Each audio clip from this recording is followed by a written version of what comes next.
di leen di nuyu yéen yëpp di leen di rafetlu seen teewaay fii tey bàyyi ngeen seen lépp ñëw fii pour ñu mën a waxtaan ñu mën a def cérémonie bu mag bi di wax ni dañu bëggoon tey fii c'est vrai lii du guléet pour AIBD parce que AIBD dafa nekk fii mu nekk kuréel bu njiitu réew mi commencé doxal bu mu ñëwee yàlla def bu mu ñëwee nekk président si la AIBD commencé dox AIBD bu muy commencé dox noonu njiit yu fi nekk ñu commencé jëflante ak waa gox bi jeunesse bi si mbirum liggéey mbirum jàppale si nawetaan ba ñun ñu mën fi teewee tey donc lu ñuy def rek mooy continuer taxawaay bu ñu njiit yu fi newoon doon taxaw gën ko rafetal surtout si boor yi pàcc jeunesse parce que xam ngeen ko président de la république bu mu fi ñëwee daf ñu yónni fii teg ñu fii mu ne ñu ambition mooy ñu tabax aéroport boo xamante ni moo gën a mag si suñu sous-région ñu tabax aéroport boo xamante ni bépp xam-xam bépp liggéey boo xam ne dañ koy liggéey si aviation war nañ ko def fii si suñu aéroport bi liggéey boobu nag wax naa ko te wax naa sama collaborateurs yi que dinañ ci gën a waxtaan ak waa communauté yu nekk suñu mbokk yu nekk Diass ak Kër Moussa loolu dafa ànd ak énergie de jeunesse énergie boo xamante ni dañ ko soxla mooy jeunesse bu wër aéroport bi ñu xam ni ñoom ñu xam chance bu ñu am ñoom chance bu ñu am mooy que tey suba école aéronautique bu ñuy tabax war na am seen ay ndaw yoo xamante ni seen xel yëpp ci école bi lay nekk te ñu wax ni ma diggoon leen ko ne ko ci école bi day am benn pàcc boo xam ne chaque année dina am ñu jóge ci commune environnante donc loolu muy benn mbir beneen mbir bi mooy liggéey yi nu muy gën a bëri ci aéroport bi ñu ñëw créer centre de maintenance aéronautique buy ñëw buy nekk garage avion yi ñu créer nouvelle aérogare fret ñu créer hôtel bu bees fii ñaari hôtel yu bees yu fiy ñëw donc yooyu yëpp liggéey ñu fay ñëw liggéey ñu bëri ñoo xam ne ñoom ñoo gën a nekk compétitif ñoo gën a jege foofu muy ay ndaw muy ay jigéen ndaw yi gox bi la donc gox bi il faut que ñu préparer wu ñu comment dirais-je mettre en adéquation luy tubaab bi di wax mettre en adéquation seen xam-xam seen mën-mën seen lu ñuy liggéey en fonction de fu leen gën a jege liggéey fu gën a am liggéey fu gën a jege mooy président de la république lu mu ñu wax ñu tabax fi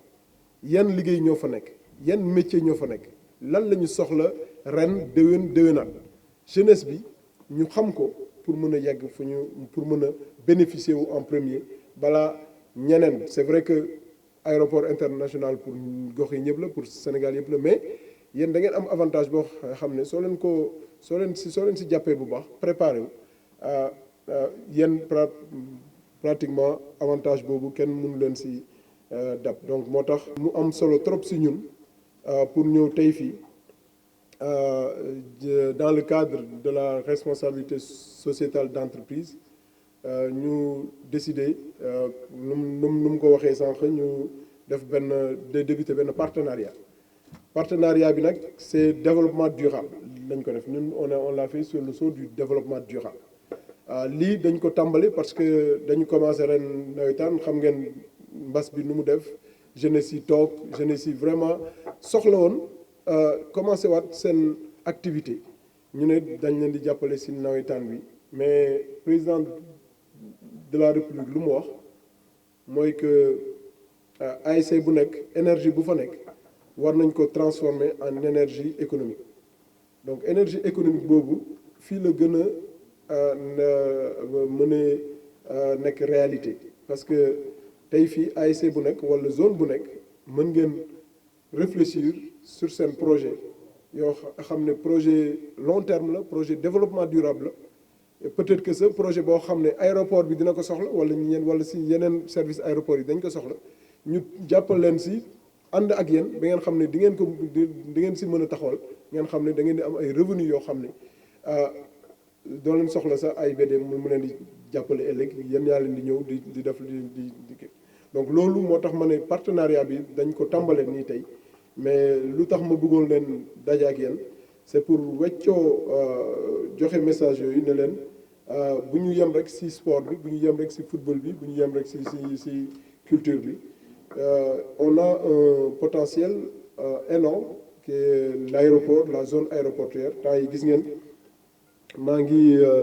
président de la République sant na ma mu ne ma lu xewoon aéroport yeneen yi bu mu xew fii mooy que ma présenté ko schéma directeur d'aménagement pas avions yi fu ñu nekk mais péri aéroportuaire nan la ñu gisee gox bi d'ici 100 ans gox bi yëpp nu muy mel yoon yi fu ñuy jaar lan moo fa war a nekk comme service yan hôpitaux ñoo fa nekk yan clinique yan industrie ñoo fa war a nekk donc tey ñi ngi def plan boobu pratiquement pare na plan boobu su ñëwee dafa am ay industrie yu bëri yu ñuy ñëw fii yoo xamante ne dañ leen di jaay aéroport bi parce que aéroport bi lu fi nekk si biir aéroport bi emplacement bu fi nekk ak sécurité bu fi nekk industrie yu bëri dañ fi ñëw donc loolu lu muy yokk mooy yokk l'emploi autour de l'aéroport lu muy yokk aussi mooy l'environnement aéroportuaire donc suñu dëkk yu nekk suñu wébéti aéroport mënul nekk une ville aéroportuaire gox yi du ñu nekk ville aéroportuaire du ñu nekk des villes péri-aéroportuaires donc seen gox yi itam développement bi développement inclusif la loolu la ñu président de la République sant donc aéroport bi moo tax dafa yéen da ngeen war a nekk des privilégiés donc privilégié boobu nag loolu moo indi ba nga xamante ne tey ñun ñu ne loo xam ne defuñu ko feneen dañ ko war a def fii parce que wax naa ko am na ñu bëri ñu def des sacrifices de leur terre pour des projets d'intérêt national mais yéen bokk ngeen si donc yéen vous êtes des héros de la nation lu ma ko mënee wax parce que ku bay dëkkom bay toolam bay lépp lu muy kii mu dem pour njëriñi réew mi donc réew mi daf ko war a delloo en tout cas te réew mi naka la ko koy dellooy mooy mu won ko yoon jàppale ko si lu mu bàyyi pour lu mu bàyyi mu am si njëriñ bu mët sëg njëriñ bu muy gis bu leer nañ te njëriñ itam buy sax donc loolu moo tax ñun ñu décider nii jàppale zone yi donc